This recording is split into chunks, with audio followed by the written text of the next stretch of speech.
2026-এর প্রথম দিনে প্রকৃতি সদয় কলকাতায়। শীতের আমেজে উৎসব মুখর মানুষ। নতুন বছরে আমরা আশাবাদী। এই নতুন সূচনা পশ্চিমবঙ্গ, ভারতবর্ষ তথা পৃথিবীর জন্য সার্বিকভাবে সুদিন আনুক। মানুষের দুঃখ, কষ্ট, হাজারো সমস্যা সমাধানের পথ পাক। আমরা জানি বিশ্ব উষ্ণায়নের জেরে সৌদি আরবের মরুভূমি আজ বরফে পরিপূর্ণ।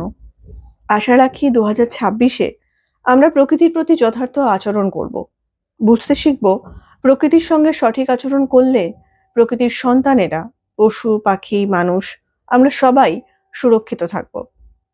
পশু পাখির কথা বলতে মনে পড়ল, আমরা এই দিকটাও যদি একটু খেয়াল রাখতে পারি যে এই পৃথিবীটা শুধু আমাদের মানুষদের নয়, ওদেরও আশ্রয়ের ঠিকানা। গতকাল মধ্যরাতে নতুন বছরের সূচনার সন্ধিক্ষণে বাজির রোশনাইতে মাতোয়ারা আমরা একটু ভাবতে পারতাম বোধহয়, শব্দ কম হয় এমন বাজি ব্যবহার করলে আমাদের সেলিব্রেশনও বজায় থাকতো, আর ওই প্রাণীগুলো ভয় কুঁকড়ে থাকতো না। ভুল যা হওয়ার হয়েছে, অন্তত এখন থেকে আমরা ঠিক করতে পারি কি যে আগামী পৃথিবীর কথা ভেবে আমরা আমাদের জীবনকে আরো বেশি পরিবেশ বান্ধব করে গড়ে তুলব। ভেবে দেখার অনুরোধ রইল। ইচ্ছে বাড়ির পক্ষ থেকে সকলকে নতুন বছরের শুভকামনা জানাই।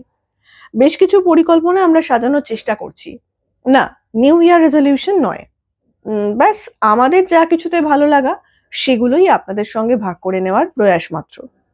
আশা করি এবার থেকে খুব অনিয়মিত সাক্ষাৎ আমাদের হবে না।